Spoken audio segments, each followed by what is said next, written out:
태종 4년 곧 1404년이었습니다. 한난 노비가 감히 주인의 딸을 범하려 하였다. 이것은 단순한 죄가 아니었습니다. 조선의 기틀, 신분과 예법, 왕권을 흔들어버릴 만한 일이었죠. 사람들은 술렁였고 조정은 분노했습니다. 구독과 좋아요, 알림 설정을 눌러주시면 잊힌 기록들이 다시 숨을 쉽니다. 그럼 이야기 시작합니다.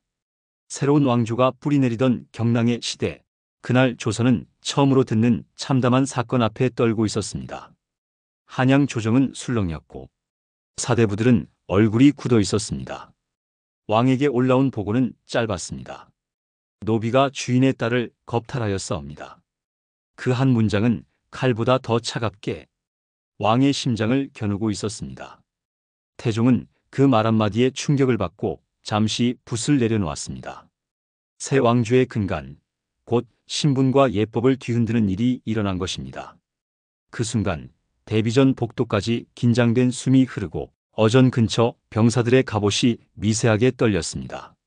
조선은 태어난 지 불과 몇 해, 백성은 아직 새 법도에 익숙지 않았고 귀족들은 권력을 굳히기 위해 혈안이었으며 노비는 가장 낮은 자리에 매여 있던 시절, 조선 초기에 노비가 상전의 처 혹은 딸을 범하는 사건이 발생할 경우 범간의 죄명으로 차명에 처해졌다는 기록이 실록 사전 등에서 확인됩니다. 그런 시대에 감히 비천한 노비가 주인을 욕보이고 그 가문을 무너뜨리려 했사옵니다. 어명을 기다리는 조정은 숨죽인 듯 적막이 감돌았습니다.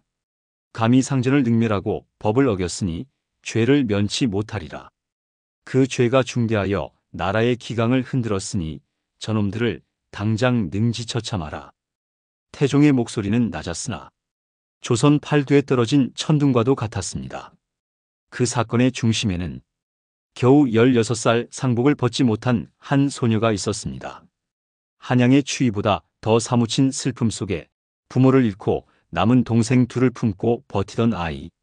그 소녀의 이름은 예은. 그리고 그날 세상은 여린 세 아이들을 구해주지 못했습니다. 그날 밤 과천 외딴집에서 문이 열렸습니다. 아씨, 이제 우리와 함께 과천으로 가시지요. 그 한마디가 조선의 질서를 무너뜨린 서막이었습니다. 예은은 떨리는 손으로 방문을 꼭 붙잡고 속으로 되뇌었습니다. 부모님 계신 곳으로 가고 싶습니다. 하지만 동생들마저 저버릴 수 없습니다.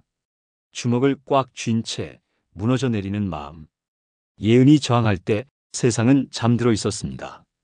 아무도 듣지 못한 흐느낌, 아무도 지켜주지 못한 나날, 그리고 다음날 아침 온 한양이 젖어들었습니다. 세상이 뒤집어졌도다. 천한 자가 윗사람을 능멸하였구나. 이것은 한 가문의 비극을 넘어 조선 법도의 근간을 바꾼 사건이었습니다. 이제 그날로 돌아가겠습니다. 예은은 상복을 곧게 여몄습니다. 겨우 16. 그러나 얼굴에는 이미 가장의 무게가 내려앉아 있었지요. 장기를 익히고 항문을 닦을 나이, 꽃가지를 꺾어 머리에 꽂을 시절이건만 그 아이의 손끝은 상주가 쥐는 향을 닮아 있었습니다. 부친 전 한양 판관 이씨, 공정하다 평을 듣던 인물이었고 그의 집안에는 늘 학문과 예의가 가득했습니다. 그러나 사람이 떠나고 나면 집은 허공처럼 허전해지는 법이죠. 그 허전함 위에 책임이 내려앉았습니다. 예은의 어머니 또한 남편 잃은 슬픔을 이기지 못하고 얼마 지나지 않아 숨을 거두었습니다. 소녀는 감은 눈을 굳게 뜨며 기도하듯 읊조렸습니다. 어머니, 제가 동생들을 지키겠습니다. 그 말은 떨렸으나 뜻은 단단했습니다. 동생 둘은 아직 어린 소녀, 13살, 10살. 슬픔을 다 알지 못한 채 언니 곁에 매달리곤 했습니다. 한양의 겨울바람은 서늘했고 문풍지 사이로 들어온 찬 기운은 그 집안의 기둥까지 얼려놓는 듯 했지요. 이웃들은 조심스레 속삭였습니다. 판관댁이 고아셋을 남겼다더라. 딸들뿐이라 하니 어찌 될꼬. 그러나 세상은 그들을 동정할 뿐 지켜주지는 않았습니다. 그때였습니다. 과천에서 농사 짓던 이가 문 앞을 두드렸습니다. 문지방을 넘으며 그자는 눈을 숙이지 않았습니다. 예법을 아는 자라면 해서는 안 될 태도였지요. 예은은 고개를 들고 말했습니다. 무슨 일로 왔느냐? 그는 천천히 입꼬리를 올렸습니다. 아씨, 과천으로 내려가시지요. 그리하시면 땅도 살고 사람도 삽니다. 예은은 숨을 고르고 답했습니다. 부모님 상중이다. 지금 떠날 순 없다. 그의 눈빛이 차가웠습니다. 그리하시겠다면 농사는 이제 그만두겠습니다. 아주 담담하게, 그러나 그 담담함이 칼날보다 날카로웠습니다. 예은의 손끝이 떨렸습니다. 부모 잃고 기댈 친척도 없고 집안의 곡식은 마르기 시작했습니다. 동생들이 언니의 소매를 잡아 끌었습니다.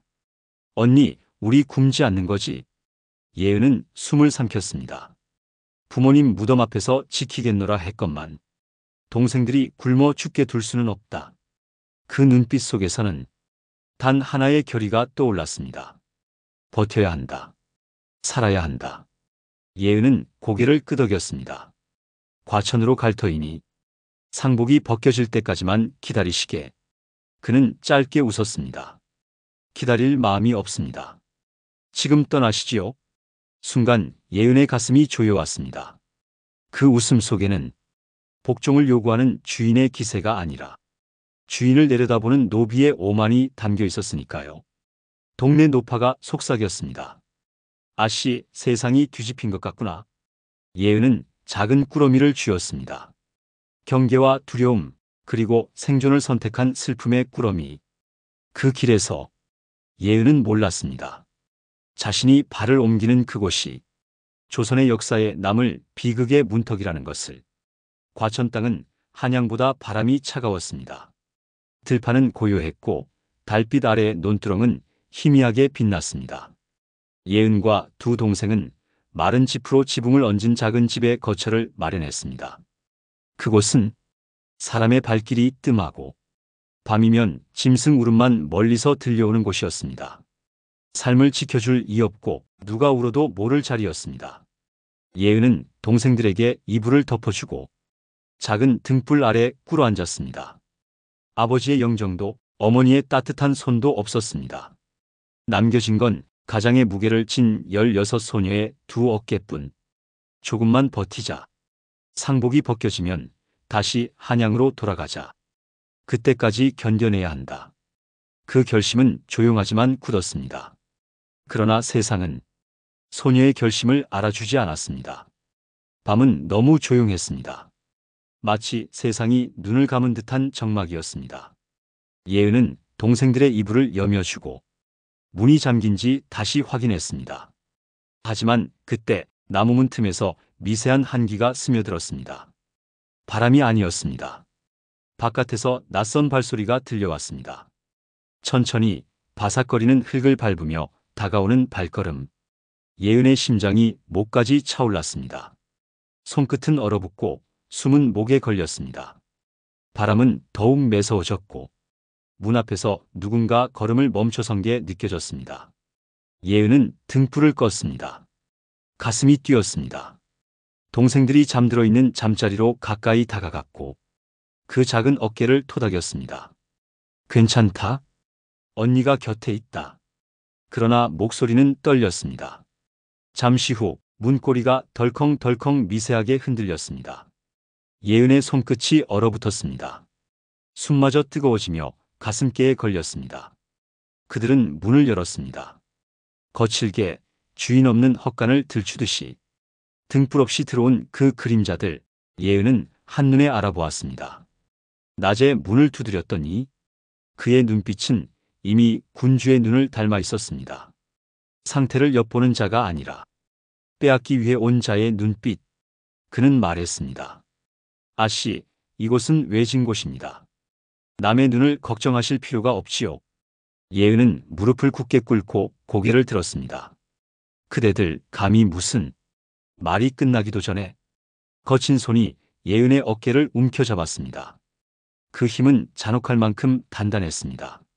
어린 예은은 온 힘을 다해 저항하려 했으나 노비의 힘에 짓눌려 단 한 걸음도 움직일 수 없었고 평생 지워지지 않을 고통을 맞으며 밤새 치욕을 견뎌야 했습니다. 공포가 성대를 조여와 소리치고 싶어도 목소리도 쉽게 나오지 않았습니다. 부디 동생들만은, 저 아이들만은 손 떼지 말아다오. 그러나 세상은 그 간절함을 외면했습니다. 작은 발소리가 들렸습니다. 잠에서 깬 동생들이 이불을 움켜쥔 채 떨고 있었습니다. 언니, 그 한마디가 예은의 심장을 찢었습니다. 그 밤 달빛은 너무 밝았고 세상은 너무 무심했습니다. 아무도 듣지 않는 외침이 흙바닥에 번지고 있었습니다. 그리고 새벽녘 찬 공기가 문틈으로 스며들 무렵 예은은 마루에 엎드려 있었습니다. 손끝이 떨리고 목소리가 나오지 않았습니다. 그 아이의 눈에는 눈물이 말라붙은 자리만 남았습니다. 동생 둘은 언니 곁에 웅크린 채 이불에 얼굴을 묻고 있었습니다. 세상은 너무 조용했고 그 조용함이 비명과도 같았습니다. 예은은 떨리는 손으로 문지방을 잡았습니다.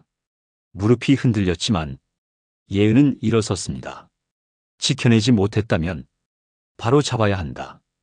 비틀거리며 문을 나서며 마음속으로 맹세했습니다.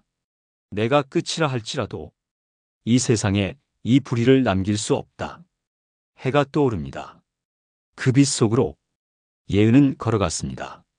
숨이 떨리고 눈물이 흘러도 한 걸음 또 한 걸음 그 길의 끝은 관아였습니다. 새벽에 찬 안개가 과천 골짜기를 덮고 있었습니다. 예은은 머리카락이 흐트러진 채 한 손으로 담장을 짚으며 길을 걸었습니다. 눈동자는 피곤에 젖어 있었으나 그 아래엔 타오르는 결심이 있었습니다. 침묵하면 이 일은 반복된다. 오늘 내가 무너져도 법은 무너져서는 안 된다. 그 길은 멀어 보였습니다. 그러나 발걸음은 확고했습니다. 관아 앞에 선 순간 예은은 두 무릎이 저릿해지는 것을 느꼈습니다. 나무 기둥, 붉은 깃발, 그리고 고요하게 감돌던 공기. 문 앞 군관이 눈살을 찌푸렸습니다. 이 새벽에 누구인고? 예은은 숨을 고르고 말했습니다. 주인을 능멸한 자를 고하러 왔습니다. 그 목소리는 떨렸으나 그 떨림 속에 기계가 있었습니다. 군관은 놀란 눈빛으로 물었습니다. 무슨 말이냐? 노비가? 예은은 고개를 들었습니다. 그들은 제 아버지의 종이었고 제 가문의 땅을 경작하던 자들이었습니다. 어찌하여 이런 불경한 말을 입에 올리는가? 군관의 눈빛이 날카로워졌습니다. 예은의 입술이 마르며 떨렸습니다. 그러나 한 글자 한 글자 예은은 무너진 자존심을 붙들고 외쳤습니다. 감히 주인을 능멸하고 명예를 더럽혔습니다. 상전의 예를 짓밟고 가문을 유린했습니다. 관아들이 잠시 가라앉았습니다. 세상의 금기가 16소녀의 입에서 흘러나온 것입니다. 군관은 잠시 머뭇거리다 관아로 향했습니다. 대장님께 아뢰겠습니다.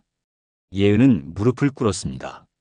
둘러싼 나무, 차가운 돌바닥, 서리가 맺힌 흙내음. 동생들이 떠올랐습니다.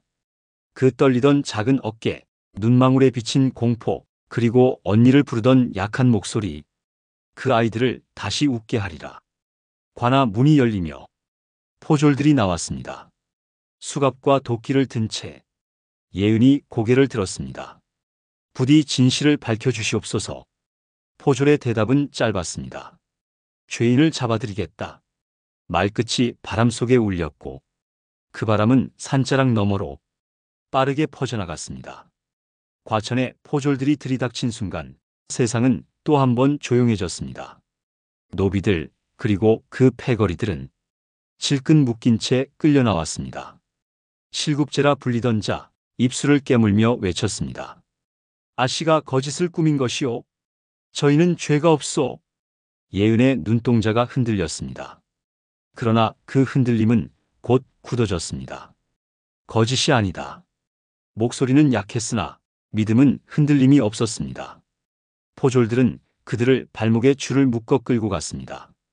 흙먼지가 일고 새벽 바람은 무겁게 내려앉았습니다.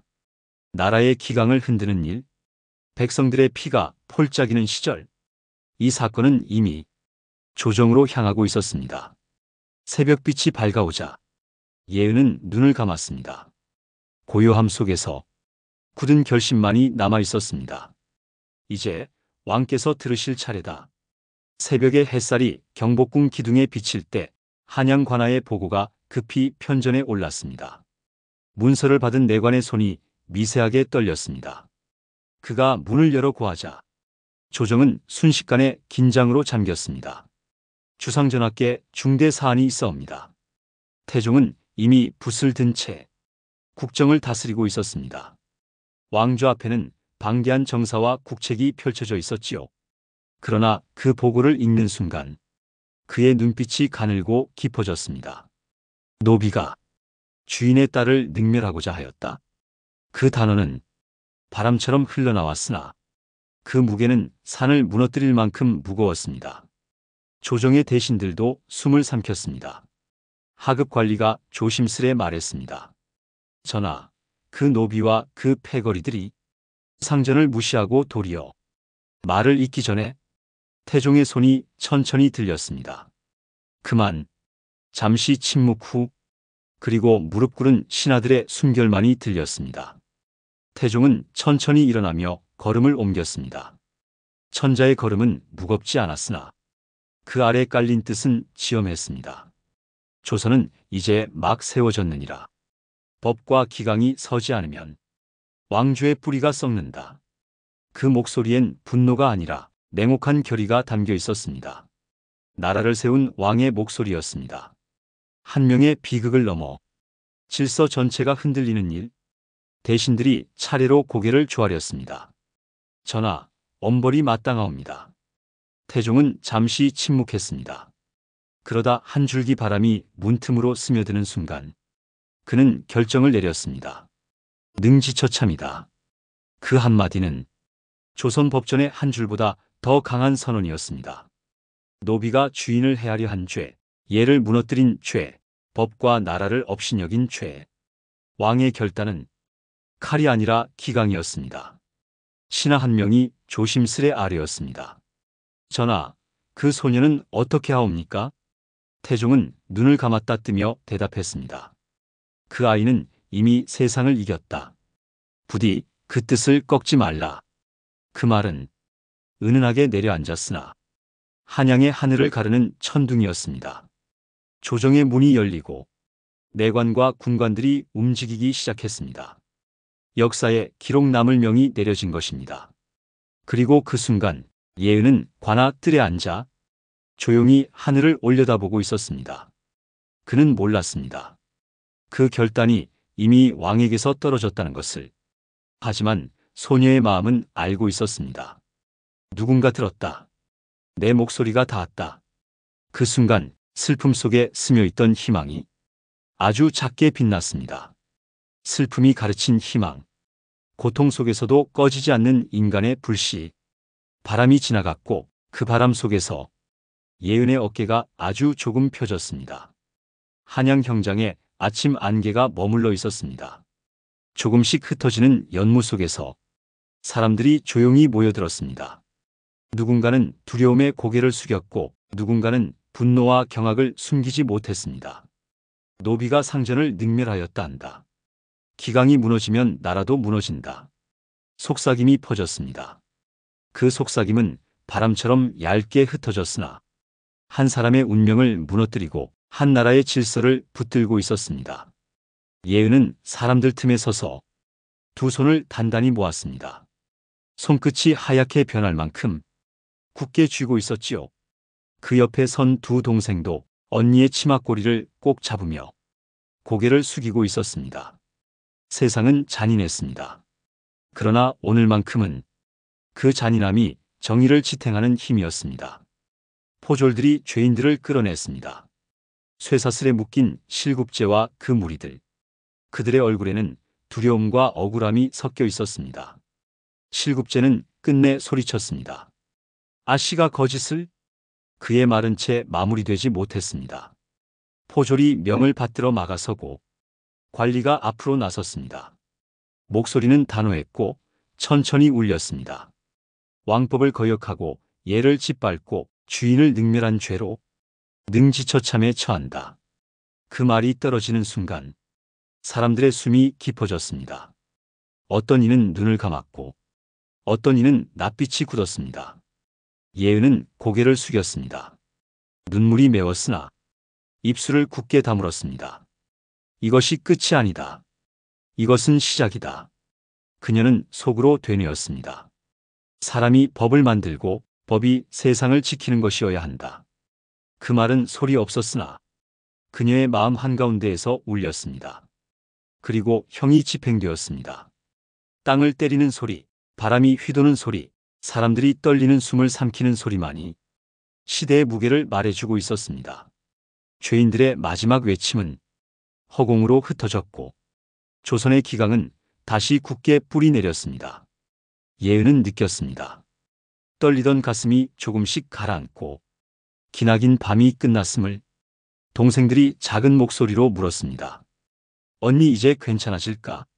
예은은 잠시 침묵했습니다. 그러나 곧 부드럽게 대답했습니다. 그래. 이제 우리 무너지지 않는다. 그 말은 언니가 동생을 안아주는 말이었고 또한 스스로에게 선언하는 말이었습니다. 태종의 법은 잔혹하다는 평이 있었으나 이날만큼은 그 법이 세상을 바로 세운 날이었습니다. 조선의 아침이 밝아왔습니다. 형장 너머로 비치는 햇살은 어제와 다른 빛을 띠고 있었습니다. 차갑지 않은 조금 따뜻한 빛.